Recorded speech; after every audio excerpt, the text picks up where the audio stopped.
I looked at my father, wondering whether I should bring up the bloodstains. Well, the bloodstains, and the decapitated head in the backyard. He didn't know that I knew, or at least I believed that. He sat sanding a board, the smell of epoxy and wood dust hanging thick in the air. His back was to me as he worked in the garage.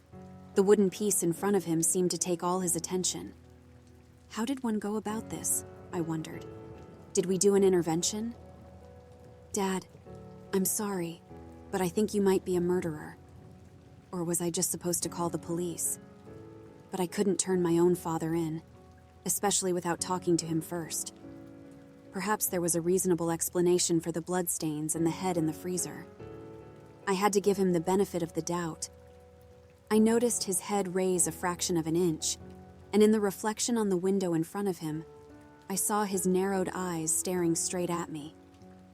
The night outside was dark and moonless, which gave the glass panes a pure black background.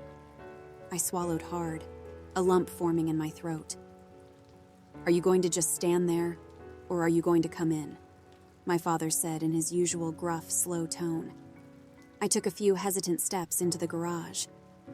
"Hi, Dad," I said flatly, mentally berating myself for such a weak start to this monumental conversation. I had sat up at night, thinking of how I would talk to him and what points I needed to bring up. But when his cold green eyes turned to look at me, I felt like a fly trapped in a spider web. My mouth went dry and my tongue clung to the top of my mouth. "Can we talk?" He turned back to his woodworking. "I hope you're not going to tell me you're gay or something," he said gruffly, a note of humor in his voice. I laughed nervously. No, but I was wondering, whose head is that in the meat freezer in the downstairs basement?" "The meat freezer in the downstairs basement?" he repeated, frowning. "Yeah, where you keep the venison," I said. He sighed loudly, then gave a very long, afterwards. I was surprised at how long he kept the sound going without breathing in. After about 10 or 15 straight seconds of that, he suddenly went quiet and turned his whole body to face me. "So you've been poking around in my things," he said icily. "I mean, not on purpose, but that head has been in the freezer for over 20 years, he said, cutting me off. "My father first put that head in there, and we've had peace ever since. You didn't take it out, did you?" I froze, not knowing what to say. He turned to me, his eyes blazing. "Did you?" We walked to the basement together. I wondered if this was some sort of sick joke. I got to the bottom of the stairs first. When I saw the head was gone, I stopped in my tracks. "So where is it, David? Where's the goddamn head?" my father asked angrily. "It was right here," I said, pointing to the small bloodstain on top of the large freezer. My father swore. "It's escaped," he said, his face a mask of fury. "Damn it, you let it out. I knew this day would come. It's my fault. I should have told you long ago about the head. Now it's too goddamn late." "So whose head is it?" I asked nervously. "It belonged to a very sick man named Edmund Chase, a notorious psychopath who stalked the area back when I was a kid." And so my father began his unbelievable story of how the townspeople stopped Edmund Chase and why my family always keeps a severed head in our house. I remember when the first child went missing. I was in first grade, and the teacher and principal stood up in front of our class and announced that a little girl named Amanda Wenchler had disappeared. Anyone who had any information was urged to come forward and tell their parents or their teachers. In reality, she had apparently been snatched from her house in the middle of the night, and it was unlikely anyone had seen the perpetrator. Nobody would ever come forward with any useful information about her disappearance. Later that week, her blood-stained skirt was discovered at the end of a sewer, but her body was nowhere to be found. Her parents would ultimately be forced to do a memorial service with an empty coffin. 3 days later, a little boy in my class named Jake Gabini also disappeared. Someone had grabbed him as he played in the backyard. The town was in an uproar by this point. The townspeople would have lynched anyone suspicious in the area if dozens of state police hadn't come in to contain the chaos. My parents wouldn't let me outside except for school and church. They refused to let me play in the yard or in the woods. Teams of neighborhood watch volunteers formed overnight, and armed vigilantes patrolled the streets after dark. But eventually, as always, the panic died down. By the time a month had rolled around and no new abductions or murders had taken place, people began to return to their regular routines. I started walking to school again, and that was when I met Edmund Chase for the first time. The white van pulled up alongside me, covered in dirt and grime, the back bumper skewed at an angle and ready to fall off. "Hey there, little boy," the man in the driver's seat hissed as he rolled down the passenger side window. "You're Frank, right?" The first thing I noticed about this stranger was his eyes. They seemed to suck in all the light around him. They looked nearly black. He appeared massive, at least 6'6". His head nearly scraped the ceiling of the van, and he took up the entire driver's seat with a commanding presence.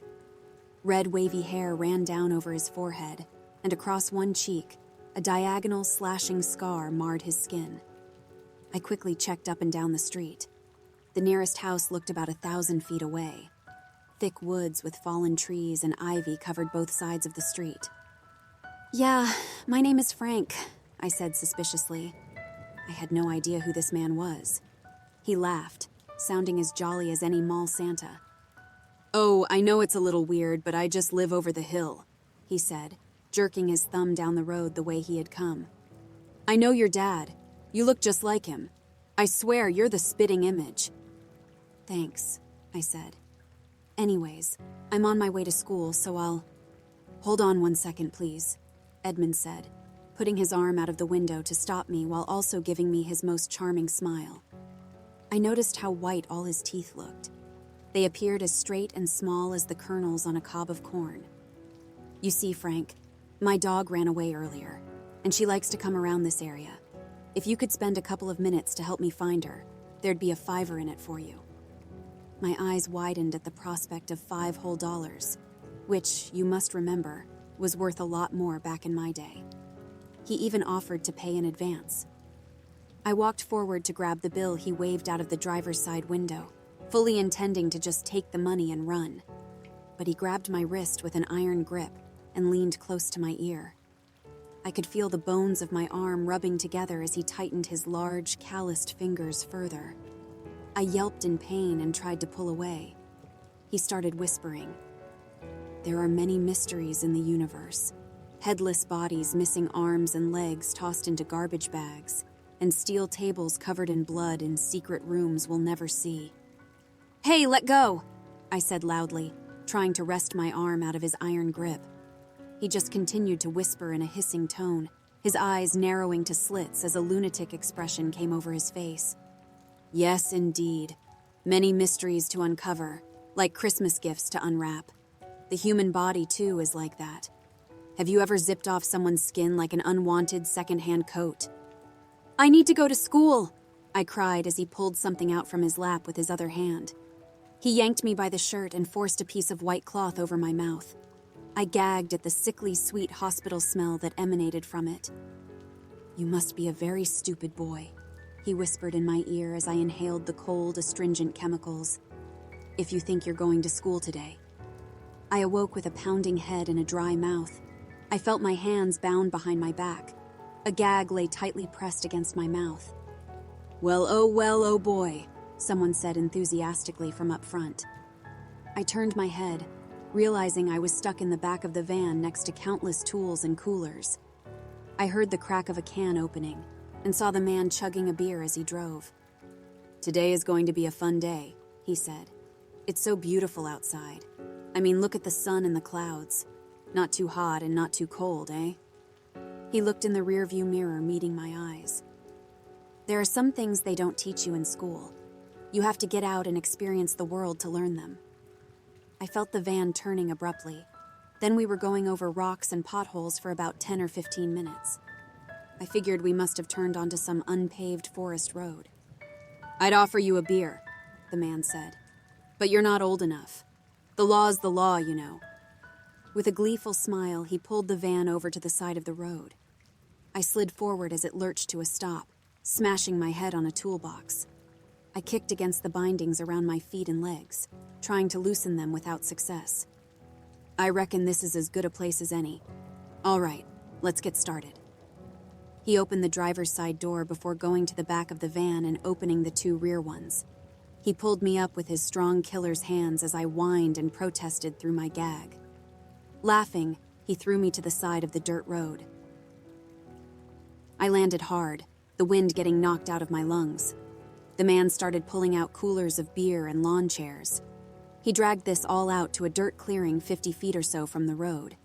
Then he started bringing over tools, axes, saws, box cutters, pliers, and sledgehammers.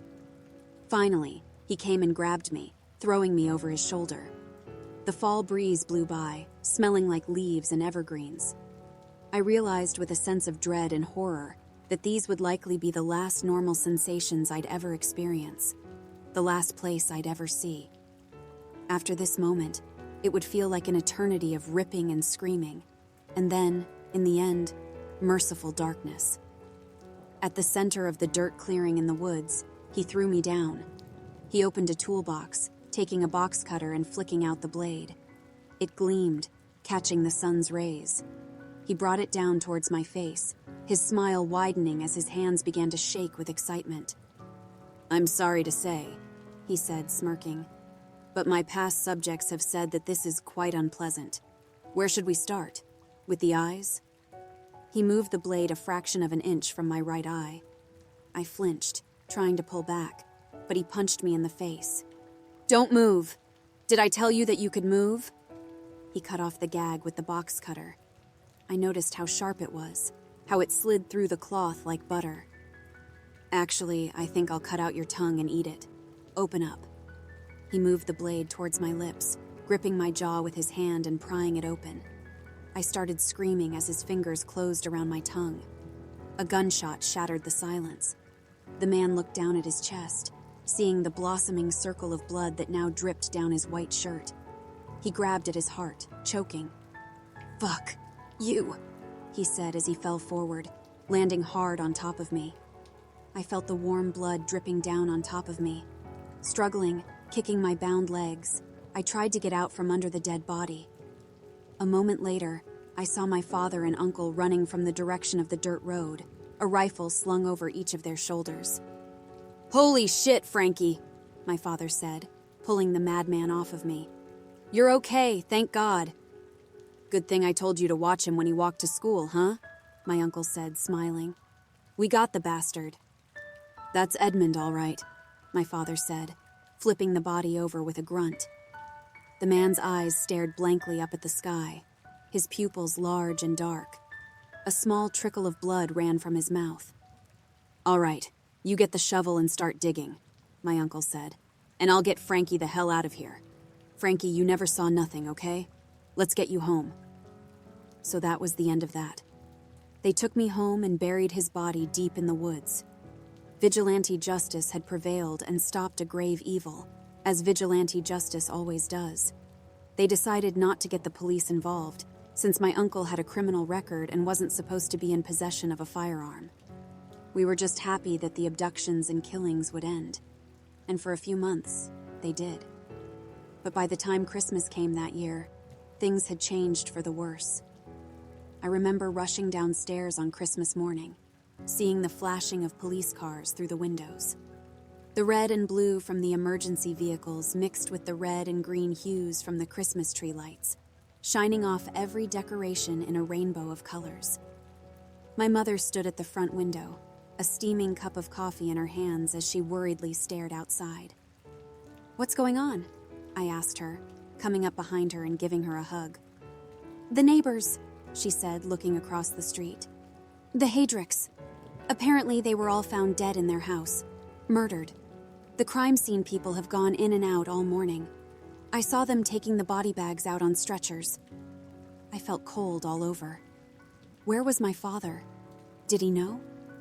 I wondered whether I was being foolish. It couldn't have been that same man, that Edmund Chase. I saw him die. Of course, there could always just be two psychopaths operating in the same area. Why not? It happened in California with Ed Kemper and Herbert Mullen, after all. But as I saw the authorities taking out one black body bag after another, a cold chill ran through my body. I found my father and uncle in the garage, their faces pale and expressionless. I had heard whispering when I entered, but when they saw me, they stopped talking. "Frankie," my father said in a falsely cheerful voice. "Merry Christmas. You should be celebrating. It's almost time to open presents." "Did that guy Edmund kill our neighbors?" I asked. My father and my uncle shared worried glances. "That's ridiculous," my uncle said. "Why would you ever think such a thing? You saw him get shot in front of you. We buried his body deep, 6 feet down at least. He's dead, Frank." "He's as dead as disco." "I don't get it," I said, frowning. "We haven't had a murder in our town in forever, right? Then suddenly one guy goes crazy and starts killing random people. And you guys stop him. So, it just can't happen like that," my father said, shaking his head. "Dead is dead. You'll see. The cops will catch whoever did that horrible shit to the Haydricks before you know it. There's no goddamned way it's connected to Edmund Chase." Despite my father's assurances, rumors began to spread like wildfire. For there was a connecting factor in all the murders and disappearances, including the Haydricks. In all cases where the police recovered bodies, they found the bodies drained of all their blood and their hearts cut out. All victims showed signs of extreme torture, and in all cases, household tools such as pliers, hammers, and saws were identified as the murder weapons. Police surrounded Edmund Chase's house after a couple days. From what my father later told me, they had gotten a break in the case after finding carpenter's screws and microscopic pieces of wood shavings at the crime scenes. They had begun to look at anyone in the area who was a known carpenter or involved in woodworking, and eventually had identified the screws as the exact same type used in his carpentry shop. But of course, they found the house empty.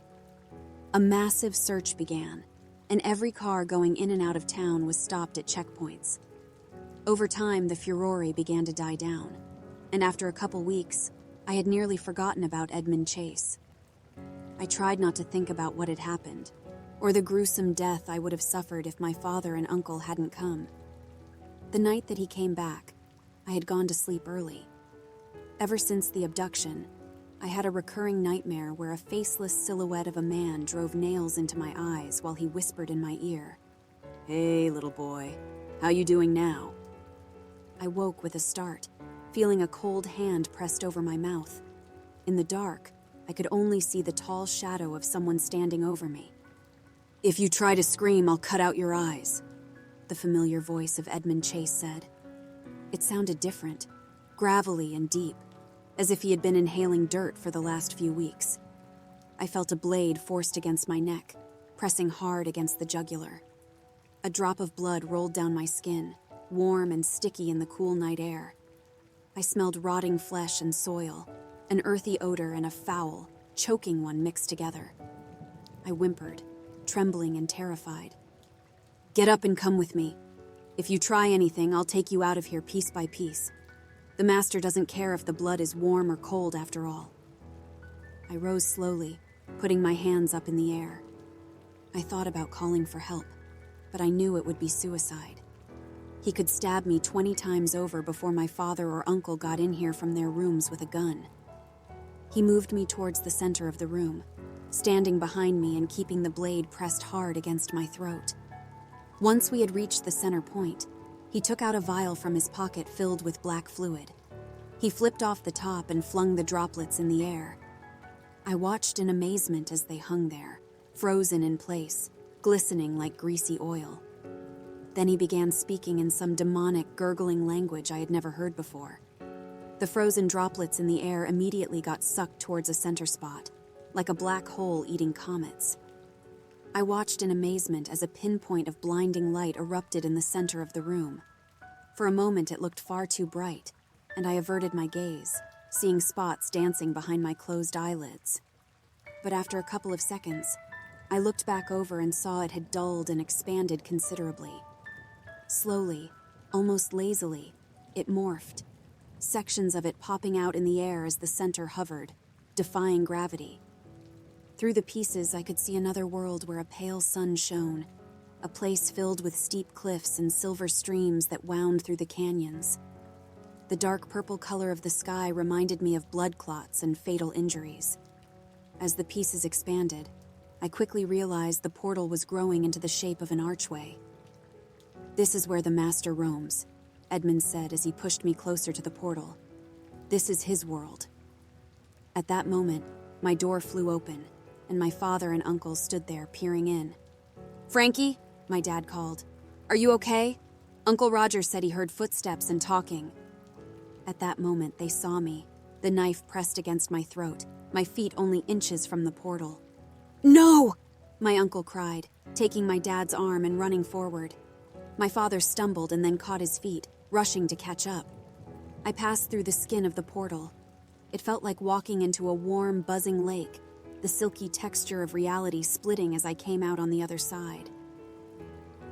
Before I knew it, I was being dragged past a massive 30-foot-tall rock and down a steep trail. I looked back and saw the portal closing, its archway shape collapsing back into its central point in large, irregularly shaped patches. 2 men lay at the foot of the portal, slowly rising to their feet. Everything seemed surreal, as if I would just wake up at any moment. The last thing I knew, I had been lying in my bed, so it made sense. But the small pebbles that got stuck in my sandals and bit into my skin told me I was awake. This was the first time I had seen Edmund Chase in the light. As I regarded him from the corner of my eye, the bile rose in my throat. Blood and dirt stained his clothes. His skin looked very pale, like marble. His eyes gave off a slight silvery glow, and the iris itself had turned the color of white gold. His lips looked very red, and every one of his teeth had grown long, sharp, and pointed. The places where my father and uncle had shot him had regrown. Black tissue with a rough surface like coral shone through his ruined clothes. "Come on," he whispered. He gripped me tighter, the rotting smell coming off his body in waves. I tried to look back to see if my dad and uncle were following, but the massive boulder blocked any view. We traveled for 20 or 30 minutes across this dead world, the sun above barely giving off any heat. I didn't see a single animal, insect, or plant the entire time, and I wondered if this entire place was devoid of life. It seemed like only rocks and walking corpses could survive here. When we got close to the Master, I felt it. We had just begun traveling over a flat plain of cracked granite and limestone when I first glimpsed the tent. It stood out against the dry, rocky world, bright and colorful above the muted browns of the landscape. It looked almost like a medieval circus tent, its entire surface colored bright red with interspersed black and silver lines, all meeting at the top point of the structure. As we got close, I could smell a sweet, cloying incense carried on the wind. A minute later, we arrived. Edmund Chase pulled aside the flap and motioned for me to go inside. The entire tent looked filled to the brim. I heard chattering in many foreign languages. Looking around, I saw people of all races and builds, sitting or standing in the bleachers. The smell of rotting bodies in that tent rapidly became overwhelming. I looked around and saw all of the people had sharp, vampiric teeth and skin that looked as smooth and hard as a statue's. All of them had silver eyes that seemed to shine with an inner luminosity. In the center of the stadium, I saw an ancient man. His withered arms and legs looked like sticks, and he had no hair on his body. His eyes had turned into wide silver orbs, and he gnashed his sharp teeth together over and over, licking his dry lips. He had on some coarse brown cloth that covered his chest and waist. "We bring another sacrifice to you, Master," Edmund Chase said to the withered old man, going to him and kneeling beside the elaborately carved bed. "Is it time to begin?" The Master waved his hand as if he were shooing away a bug, which Edmund took as a call to begin. He stood up in the center of the crowd, raising his arms. Everyone went silent. "We will begin with a prayer to the Master," he said. The audience bowed their heads and chanted in unison. "We throw the dust to the wind in celebration of old skin. We move heaven and earth in celebration of his birth. Under the eye of a hungry god, skeletal and thin, hooded and cloaked, filled with hunger and mirth. We act only in his eternal name, the Master who feeds the flock. We eat the hearts to feast on light. We eat the eyes to gain his sight. The crowd rose, hundreds of silvery eyes turning towards me. Edmund Chase grabbed me by the arm and brought me over to the master. "We have brought food for you, Ancient One," he said. The master didn't seem to care one way or another. He didn't even look at me. "I just want to die," he whispered in a soft, raspy voice. "You all feed me, and then you feed on me. I am just a cow and my blood is my milk." Edmund ignored this, instead taking a large dagger out of his pocket. It had a handle of polished obsidian, and on the blade, it had strange symbols and runes embossed in silver. "You must eat, Master," Edmund Chase said, putting the blade to my wrist. With a quick slash, he drew the knife across my skin. I yelped, trying to jump back, but his iron grip wouldn't allow it. Pulling my arm forward, he put my spurting wrist to the lips of the old man. Rising with difficulty, the master licked his lips with a snake-like tongue that had been split down the middle. Then he began to suck at the wound. With a sense of revulsion, I felt his light touch as he drank, pulling my wrist closer with each satisfying gulp. I pleaded for him to let me go, to let me live. As he continued to suck at my blood, I felt like gagging, my stomach doing flips as I saw rivulets of blood streaming down my arm. After what felt like an eternity, he let me go. I turned to see Edmund Chase grinning, looking at me. "Got to get his strength up," he said. "I think your jugular vein would give a lot more sustenance for the master." "The meat has the strength," the master said, "but the blood has the consciousness." "We'll give you his heart," Edmund Chase promised. "Then you will feel strong again. Then we can drink from you, Master." The master scowled. I had a feeling that he was a prisoner here just as much as I was. Edmund Chase put the knife to my throat and walked me over to the master. He made me bend over so that my neck would be above his mouth. I began to pray, knowing I was about to die. A gunshot rang out. I didn't dare move with the knife pressed so close to my jugular. I had my eyes tightly shut. "Drop the knife!" I heard my father's voice shout, and another gunshot rang out. I heard the sacrificial dagger fall with a clatter, the pressure on my neck disappearing in an instant. "Boy," the master whispered to me as chaos erupted all around us. I looked behind me, seeing Edmund Chase on the ground with a bullet wound in his head. The area was rapidly healing, black tissue creeping over the spurting hole and covering it. "Your only chance to survive is to drink my blood and gain the powers spread through it. You are surrounded by hundreds of abominations. If you listen to me, you will survive." "What are you asking?" I said. He looked at me with his hypnotizing eyes. "Drink my blood, a small bit, and you will gain the ability to leave this place with a few words that I will teach you. You'll also gain some ability to heal. In exchange, I want you to cut off my head. I want to die. I've wanted to die for the past 500 years. I've been around since the time of Emperor Justinian, and I'm very, very tired. These abominations just bleed me for my powers. They drink from me over and over so they can live forever." "What's the command?" I asked quickly. "The words to get out of here?" He told me, and I memorized them, whispering them over and over. I took the sacrificial dagger, kneeling before Edmund Chase as he twitched on the ground and quickly slicing through his neck with the sharp blade. I rose and went to the master. "Thank you," he moaned as I cut his throat. I knelt close to his papery ancient skin and sucked some of the blood from the spurting wound. It tasted sulfuric, like rotten eggs, with a strange sweet aftertaste that made me want to gag. By the time I had finished cutting his head off, his head and body had started to desiccate. I saw the skin sucking in towards the bone, then dissolving into dust. Soon his head had turned into a dried-out skull in my hands. I put it down on the ancient bed next to his other bones. Then I turned, grabbing Edmund Chase's head, deciding it was time to get the hell out of this nightmarish place. My father and uncle both had pistols, and they were rapidly shooting. The gunfire exploded over and over in the tent as they made their way towards me during all of this. None of the audience members realized I had killed their sacred cow. They all focused on my father and uncle, hissing, jumping out of the bleachers and running at them. My uncle swore as one tackled him from behind, biting at his back and shoulders. He raked my uncle's back with claw-like nails, shredding his clothes. My father put another magazine in the pistol and shot the creature in the head. It fell to the side, its eyes rolling back in its head as it gnashed its teeth and kicked its feet before going limp. My uncle tried to rise, but a dozen more creatures filled the gap, biting and clawing. I ran towards my father with Edmund Chase's head cradled in my arm. Two of the creatures tried to grab my father, but he ducked, pistol whipping another across the head before sprinting towards me. "We have to get Roger!" my father cried as he ran, but I shook my head.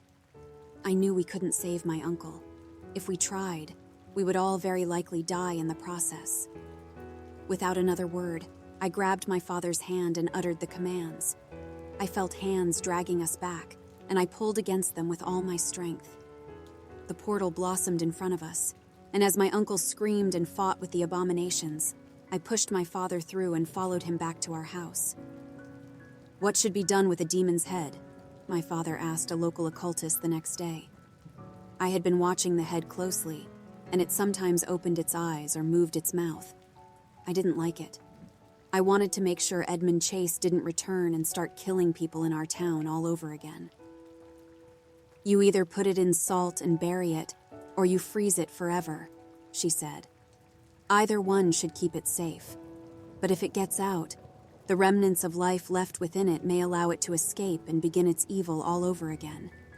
It's different if the being wants to die, of course. But I don't get the sense that the head you possess has renounced its life energy." "I'll make sure it doesn't get out," I said. "And if it does, I'll deal with it."